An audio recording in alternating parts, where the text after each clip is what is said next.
Hey everyone, welcome to our guide on the science of sleep. In today's fast paced world, sleep is often overlooked, but it's essential for our health and well being.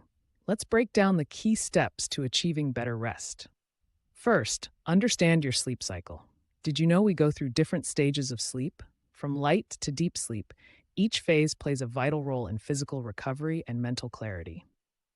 To optimize your sleep, aim for 7 to 9 hours every night. Next up is your environment. A dark, cool, and quiet room can work wonders. Consider blackout curtains and white noise machines. Now let's talk about routines. Establish a bedtime ritual by turning off screens an hour before sleep. This helps your body produce melatonin, the hormone that regulates sleep. Lastly, watch what you eat. Avoid heavy meals, caffeine, and alcohol close to bedtime. Remember, making these adjustments can really enhance your rest. Sweet dreams. If you found this helpful, don't forget to like and share for more tips.